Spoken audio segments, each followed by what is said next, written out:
continuing our series in Genesis, and we are now up to Joseph being made the second highest ruler in the land of Egypt. An interesting lesson from the standpoint of there are probably three different ways to interpret this lesson or story, whatever you want to call it. We don't want to call it stories. We got to be careful with that. But I think that what we're going to look at, I think, is the most consistent with the nature of Joseph and Joseph's continual dependence upon God and his faithfulness in following God's leading.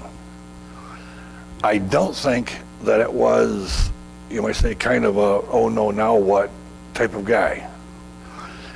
And I got a little bit of encouragement from that at Valerie's service when we're talking with people, and the pastor there who actually did the service, who had known her for quite some time, because that was their home church there in Michigan. And he was told a little story about when he first met her, that she came to him and, you might say, offered to help in whatever way that she could, and he was a little concerned because he says, normally when you come to a new church and somebody comes and they're willing to help you out and do all these things, they have an agenda.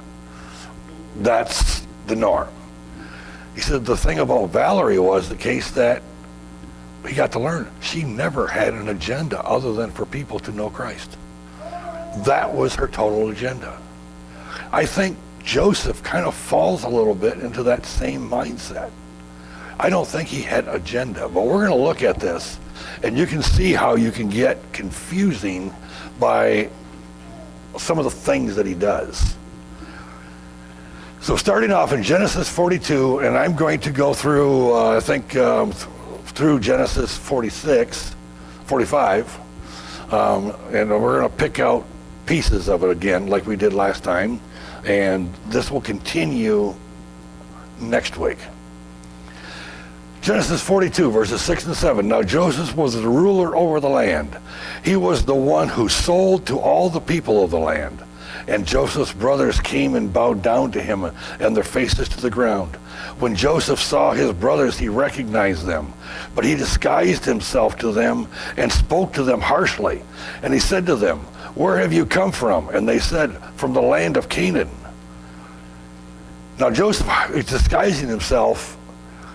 He really didn't have to do anything, if you stop and think, because the Hebrews, full beard, that was a big deal.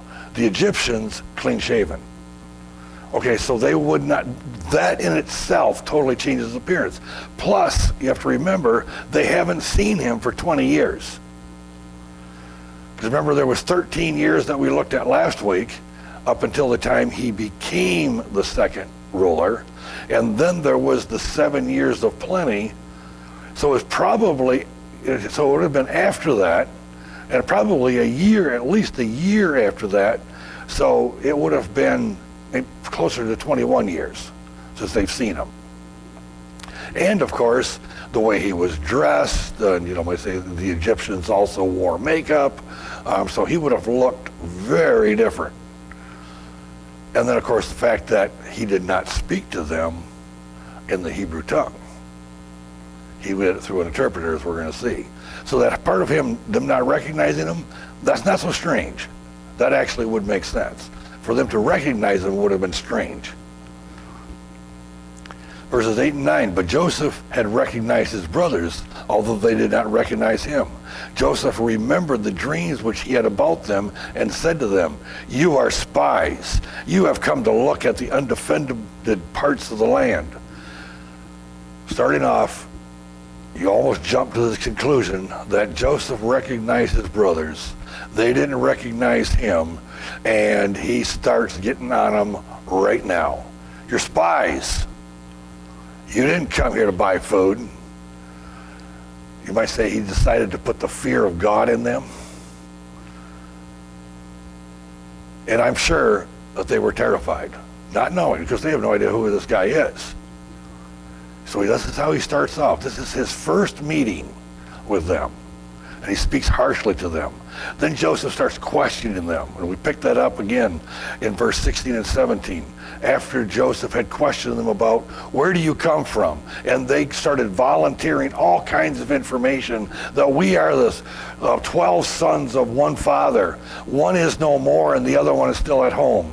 And they're just trying to lay everything out to try to appease this guy who's mad at him for unknown reason. And they're just going to tell him all the things that they can. Of course, it's interesting throughout this whole story, they always think of Joseph as the one who is no more. Verses 16 and 17, send one of you that he may go get your brother while you remain confined, and your words may be tested whether there is truth in you. But if not, by the life of Pharaoh, surely you are spies.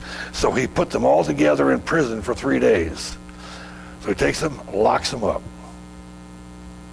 Says, we'll send one of you back. Go get that little brother you told me about. That way you'll prove that what you told me is truth.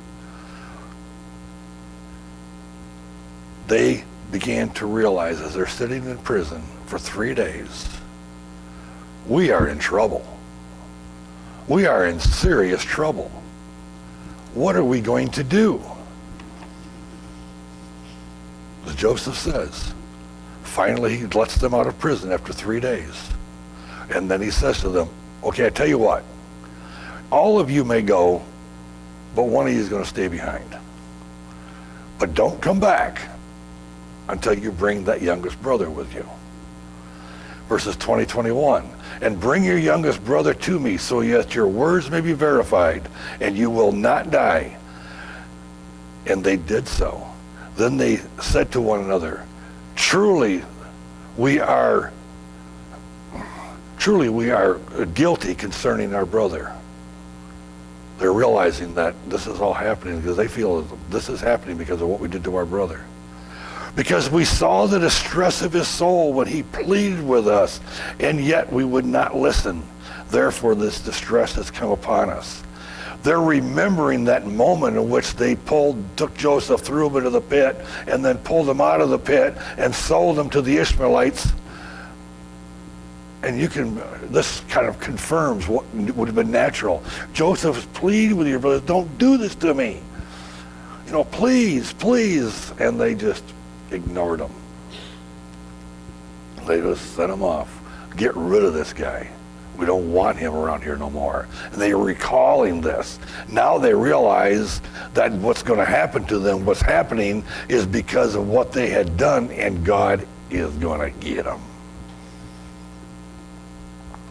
So they have a confession. Verse 22-24. Reuben answered them, saying, did I not tell you, do not sin against the boy? And you would not listen. Now comes the reckoning for his blood. Okay, oldest brother, I told you so. See, I told you so. Remember, Reuben was fine with them throwing him into the pit because he planned on rescuing him. And then he was gone somewhere and they pulled him out and sold him, and he came back and he was pretty upset about all that.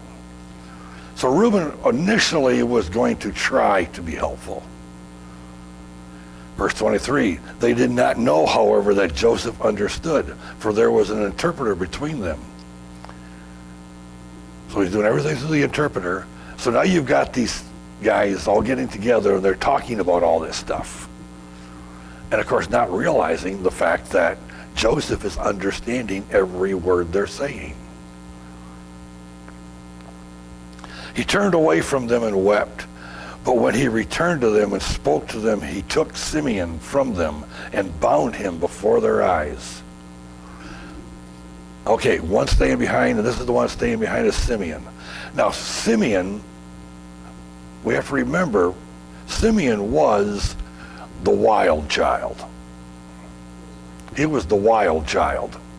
See, Simeon was the one that instigated this whole thing when I forget the name of that group of people that one of the princes you might say, laid with his sister, with Simeon's sister, and they wanted to get, he said, well, we'll get married. He said, well, you can't get married because you're not circumcised. So all the guys in that tribe got circumcised, and Simeon was one of those that was leading the pack that went in and killed them all off. Simeon was not a good guy. So Simeon now is receiving additional instruction. That may be a good way to put it. So Simeon is the one that's bound up, and of course he's bound up, and he did it in front of the other 9, so that they would see, I'm in control. Joseph is making it clear. You will follow what I say or suffer the consequences. So he takes Simeon, and Simeon gets put in jail. Verses 26 through 28. So they loaded their donkeys with the grain and departed from there. As one of them opened the sack to give the donkey fodder at the lodging place, he saw his money, and behold, it was in the mouth of his sack. Then he said to his brothers, my money has been returned, and behold, it is even in my sack. And their hearts sank, and they turned trembling to one another, saying, what is this that God has done to us? Interesting turn of events. They're confessing what they had done. And now they knew that they were going through all this trouble because of what they had done to Joseph, but now they in turn are blaming God for it. Look what God has done to us. But I think at the same time, you can understand, they're probably thinking, and justifiably so, this is what God has done to us. So they believe and they understand that God is controlling this. But they have no idea what's going to happen, because in their minds, they have sinned grievously, and now they're going to have to deal with the Almighty God. And that's got to be a scary moment. So now they complete their journey. They finish their traveling, and they arrive back with their father. You can imagine what it was like to travel with all this weighing on them, knowing they now have to go back to their father and say, this is what's happened. Verse 36 and 37, their father Jacob said to them, you have bereaved me of my children. Joseph is no more, and Simeon is no more, and you would take Benjamin? All these things are against me. Then Reuben spoke to his father, saying, you may put my 2 sons to death if I do not bring him back to you. Put him in my care, and I will return him to you. Because he said that we got to go back, and we got to take Benjamin back with us. And Jacob, no way. I've already lost 2. I'm not going to lose another one, especially the one who is now my favorite, because Benjamin now was the favorite because Joseph was gone, and Benjamin and Joseph are the only sons of Rebekah, his favorite wife. So, and he's the youngest, he's the favorite. Jacob is just, there's no way. This cannot happen. But now reality. A year goes past. The food that they had bought and brought back with them is basically getting gone. The famine is still going on. But you got to remember, this whole time, Simeon is still in jail. He never got out. It wasn't that after they all left that Joseph went, Simeon, okay, let me tell you who I am and kind of what's going on. No, Joseph left him in jail for that whole year. He never told him. Picking up at chapter 42, verses 1 through 3. Now the famine was severe in the land. So it came about when they had finished eating the grain that they had bought in Egypt, that their father said to them, go back, buy us a little food. Now Judah spoke to him, however, saying, the man solemnly warned us, you shall not see my face unless your brother is with you. Jacob's kind of forgetting. A year passes. He's kind of forgetting this stipulation. Judah didn't forget it. But you got to remember, Judah was the one who was there. So he didn't forget this fact. There's no way I'm going to go back unless Benjamin's with me. Because if I go back without taking Benjamin, I'm a dead man. No ifs, ands, or buts about it. This is what's going to happen. And of course, Jacob, but we got to have food. Verses 8 and 9, Joseph said to his father Israel, send the lad with me, and we'll arise and go, that we may live and not die, as well as you and our little ones. I myself will be a surety for him. You may hold me responsible for him if I do not bring him back to you and set him before you, and let me bear the blame before you forever. Judah basically is making a solemn promise. On my life, I will complete this task. I don't have a choice, because either we stay here and all of us die of starvation, we go back without Benjamin, all of us die over there so we don't bring you no food back, or we take Benjamin. So we got three options. The first two don't seem very good. The third one is not good, but it is the only viable one. So Benjamin, finally, Jacob relents and says, yep, I understand. You're going to have to. Because I have to take option 3, because option 1 and 2 is beyond reason. So picking up at verse 16 through 18, when Joseph saw Benjamin with them, he said to his house steward, bring the men into the house and slay an animal and make ready, for the men are to dine with me at noon. So the man did as Joseph said and brought the men to Joseph's house. Now the men were afraid because they were brought into Joseph's house, and they said, it is because of the money that was returned in our sack the first time that we are being brought in, that he may seek occasion against us, to fall upon us, and to take us for slaves with our donkeys. I found it interesting that they were concerned about themselves becoming slaves, but they were also concerned about their donkeys becoming slaves. I just found that kind of a fascinating little side note. But you can imagine, they're getting an invitation to this ruler's house. And of course, they don't know if this is a good thing or a bad thing. You're invited to the party.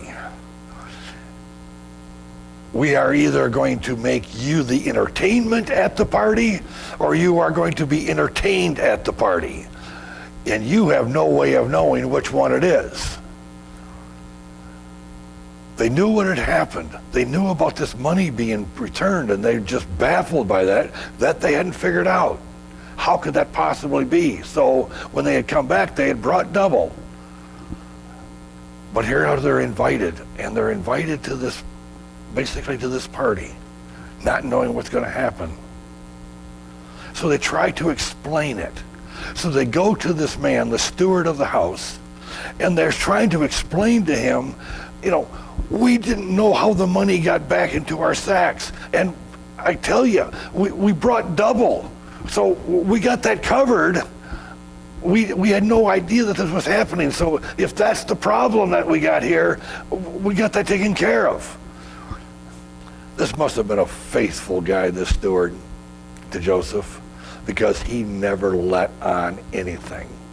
And there's one little thing next we're going to look at about this guy that I didn't even recognize till this morning. We have also brought down, verse 22 and 23, we have also brought down our money in our hands to buy food. We do not know who put the money in our sacks. And he, now this is the steward speaking. That was the part I didn't catch before. Be at ease. Do not be afraid. Your God, the God of your father, has given you treasure in your sacks. I had your money. Then he brought Simeon out to them. There must have been something about Joseph that has now rubbed off on the steward. Because the steward knew to address these guys, to calm them down, to alleviate their fears, to talk about their God, the God of their father. To me, that was an interesting little thing there. Now, was this steward a believer now? Doesn't tell us. That's the only thing we know about what he does. His faithfulness to Joseph is true throughout the whole thing. But this statement is interesting, where he was showing grace to these guys without giving in any information, without saying, don't worry, Joseph, he's fine. He'll be really a good guy. Don't worry. No, he wasn't doing that. He was just giving them this little bit of information that just calmed them slightly. But now confusion sets in. Verses 33, 34. Now they were seated before him, the firstborn according to his birthright, and the youngest according to his youth. And the men looked at one another in astonishment. He took portions to them from his own table, but Benjamin's portion was 5 times as much as any of the others. So they feasted and drank freely with him. Now you got to remember the setup. Joseph is not eating with them. They're in maybe the same room, but Egyptians would not eat with Hebrews. That would be an abomination. So the Hebrews are set up, let's say basically at their own table, but the food, all the good food, the best of it, is over at Joseph's table. So he has food taken from his table, from the best, and brings it over to his brothers. Now Joseph didn't necessarily do it himself, but has it over there. But he has them seated according to their age. And you got to remember, a lot of these guys were pretty close in age. So unless you knew their ages, you couldn't be able to guess their ages. So they're baffled. How is this possible that this guy knows the order? Now they're in confusion, trying to figure this out. But they feasted freely. You can almost see like they're starting to settle down, like maybe this isn't so bad. Maybe this guy isn't so harsh. Maybe he isn't so mean. Maybe because of the fact that we did bring Benjamin, that he's going to give us our grain and we can go back home. Maybe it's all over now. It's not. The last test. Chapters 44, verses 2 through 5. Joseph says to his steward, "Put my cup, the silver cup, in the mouth of the sack of the youngest, and his money for the grain." And he did as Joseph had told him. As soon as it was light, the men were sent away, they with their donkeys. They had just gone out of the city and were not far off when Joseph said to this house steward, "Up, follow the men, and when you overtake to them, say to them, 'Why have you repaid evil for good? Is not the one from which the Lord drinks, and which is indeed uses for divination? You have done wrong in this thing.'" Steward goes after him, and I'm sure not by himself, and says, "Somebody stole the silver cup. Somebody stole my master's silver cup."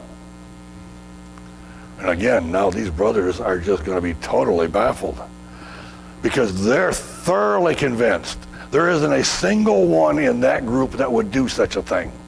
I mean, they are so convinced they are literally betting their life on it. They're saying, if one of us did it, you may kill him, and you have our blessing, because I assure you, we do not have it. Verses 9 through 12.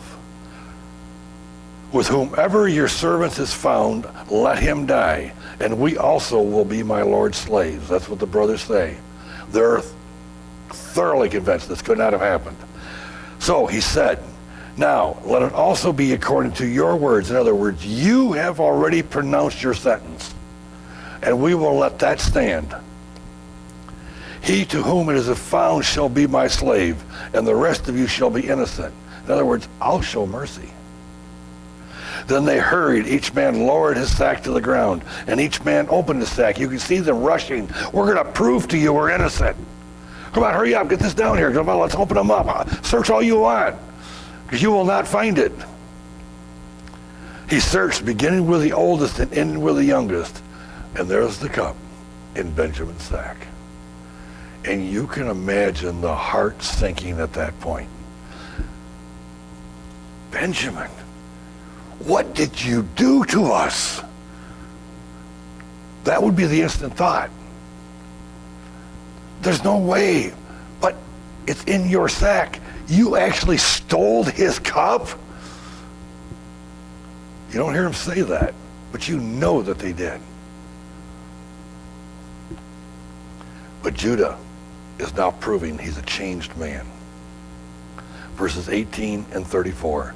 Then Judah approached him and said, O my Lord, may your servant please speak a word in my Lord's ear, and do not be angry with your servant, for you are equal to Joseph. So Judah now is talking directly or indirectly through an interpreter to Joseph. And Judah recounts the whole story of what had happened from the time that they had left the land of Canaan the first time, came to Egypt, bought the grain, the money was in the sack, they went back home, they had to take their brother, but their father, you might say there's just no way their father going to be able to handle this, and that they brought double money back, and he's just recounting the whole thing. But in the midst of that story, he also speaks of his brother who is not, or is no more, as he refers to Joseph. Verse 34, for how shall I go up to my father if the lad is not with me? For fear lest I see that evil would overtake my father. He's pleading. It's going to kill Dad if we come back without Benjamin, because Benjamin is the guilty party here. If we come back without him, it'll kill him. It will kill our father. So now let's take a look and see how we would interpret this. What is this teaching us? So how do you classify Joseph's dealing with his brothers? Is it for revenge? Out of spite? Or to teach them a lesson? Or none of the above? Interesting. Because think, Joseph had an opportunity. Remember that during the 7 years of plenty, Joseph had gone throughout the land of Egypt, set up storehouses, implemented all these plans so that they would have grain, and actually he did such a good job that there was enough grain, not just for the Egyptians, but also for the surrounding peoples.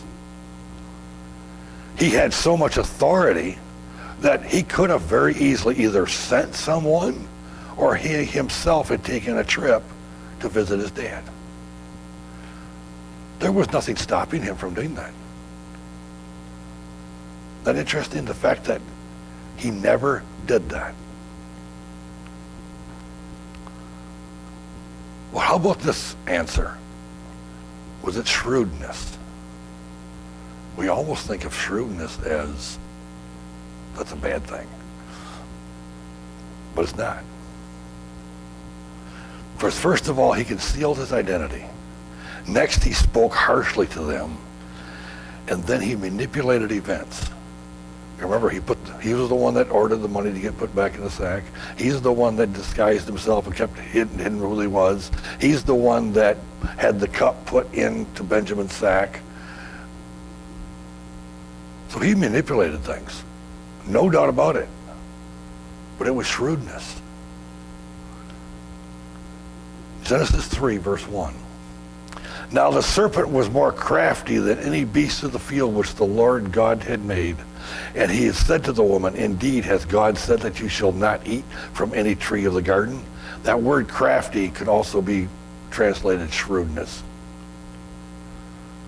But then we have one other example, Matthew 10, verse 16.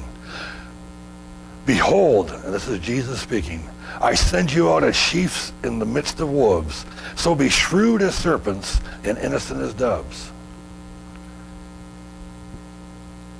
Shrewdness in and of itself is neither good or bad. It's how it is done that makes it good or bad. We are called to be shrewd. Jesus is very clearly stating that. To be shrewd as serpents. Here's one of the things that we can tell why it was good in the shrewdness. Joseph gained absolutely nothing for himself. There was nothing that he did that was going to give him an advantage personally. He understood that through all he had suffered, God had a plan in place to save his people. Joseph understood that all that had happened was part of God's goodness. He had no ulterior motive. This is why I told you the little story with Valerie and her preacher. She had no ulterior motive other than doing the will of God. And I think that's true with Joseph. I think all the things he suffered, because we stop and think about it now, he's sold into Egypt, he's bought by Potiphar. He's tempted by Potiphar's wife, he refuses. He's sent into jail, he becomes a super trustee in the jail. God's with him. He interprets these dreams. Then he interprets Pharaoh's dreams. And he goes through these ups and downs. But in the midst of all of it, every single time, Joseph remains faithful. I think through this whole ordeal with his brothers, that shrewdness that he used was God directed.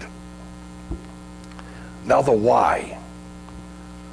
There's always two reasons. One is for those then and that place and that time.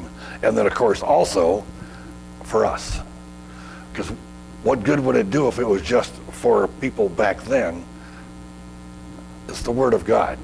It has something to teach us. In Genesis 45, verses 4 and 5, then Joseph said to his brothers, "Please come closer to me."